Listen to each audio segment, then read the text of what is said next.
মেধাবী অভিনেত্রী মিথিলার কাজ ও ব্যক্তিগত জীবন নিয়ে আলোচনা করে সমালোচনা করার প্রবণতা নিয়ে কথা বলেছেন অভিনেত্রী রুনা খান। তার মতে মিথিলা একজন প্রতিভান অভিনয় শিল্পী। রুনা খান বলেন, মিথিলার মতো মেধাবী অভিনেত্রী বাংলাদেশে হাতে গোনা। তিনি একজন গুণী মানুষ, একজন শিল্পী। তার ব্যক্তিগত জীবনের ঘটনা, যেমন বিবাহ বিচ্ছেদ কিংবা নতুন বিয়ে, এগুলো তার একান্ত ব্যক্তিগত বিষয়। কিন্তু অনেকের দৃষ্টিতে মিথিলার চেয়ে ব্যর্থ নারী আর কেউ নেই। এটি শুধু তাকে নয়, আমাদের সংস্কৃতিতেও নেতিবাচক প্রভাব ফেলেছে। তিনি আরও বলেন, মিথিলাকে আমরা চিনি তার অভিনয় এবং সৃজনশীল কাজের জন্য।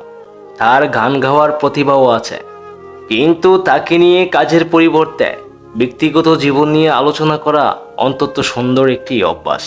রুনা খান মনে করেন, শিল্পীদের মূল্যায়ন হওয়া উচিত তাদের কাজের ভিত্তিতে, ব্যক্তিগত জীবনের ঘটনায় নয়। এ ধরনের সমালোচনা শুধু একজন শিল্পীর মানসিক স্বাস্থ্যের উপর প্রভাব ফেলে না, বরং নতুন শিল্পীদের জন্য একটি নেতিবাচক উদাহরণ তৈরি করে। তিনি সবাইকে আহ্বান জানান শিল্পীদের কাজের প্রতি শ্রদ্ধাশীল হতে এবং তাদের ব্যক্তিগত জীবন নিয়ে অহেতুক সমালোচনা থেকে বিরত থাকতে।